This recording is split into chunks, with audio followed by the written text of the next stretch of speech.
Talk a little bit, Van, if you would, about as you're implementing this, how did it change how you ran your meetings, for example? Was there anything that you learned from these frameworks about how to conduct your meetings? And can you talk about that a little? Because of the nature of the material, all of our executives were exposed to it. All of our executives attended, as I mentioned, not only the workshop, but what was at the time a 5-day facilitation training. We all just carried it with us. It was just part of who we were. I saw strengthened collaboration within our executive team. I found myself working a lot harder to be a better kind of person, a better kind of leader, a leader who saw his employees and others as people. And so I knew I was working on that, and I could see that other people were as well. So it was clear in that group, it was clear to me at least that everything felt different, and it felt better. It felt more collaborative and felt more cooperative.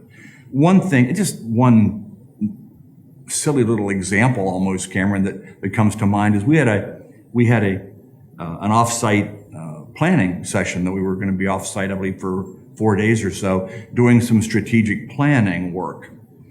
And someone suggested that we take the first 15 minutes of this multi-day meeting and to decide how we would operate. How we were going to operate in this meeting. And so we made a flip chart, and we said, and we based this on the Arbinger principles at the time. We said, okay, now how would we individually operate and how would we operate as a group for the next 4 days if we were all going to be in the box, if we were all going to see other people as objects, if we were not going to be respectful and see other people as they really are as people? How would we behave? And so we had this great time listing up all of the misbehaviors we would do, all of the things we would do that were just horrendous, all of the ways we would interrupt people, dismiss them, disregard their ideas. And it was sort of cathartic to get all of these things out on a flip chart under the heading, here's how we're not going to operate during the next 4 days.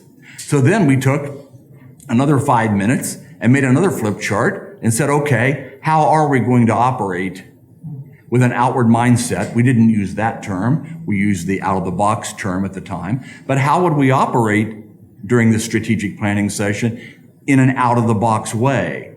And as you can imagine, the lists were diametrically opposed to each other. And so that set the groundwork, or the rules, if you will, for how we were going to operate during those 4 days. And I'd say the group did wonderfully. I was the only person that they had to call out on a couple of occasions when people would say, Van, which of our flip charts are you on now? As they would catch me, perhaps not being as out of the box as I was hoping I would be. So I think I was the only one that got called out, but we did refer back to those charts throughout the 4 days, just as an example. Great.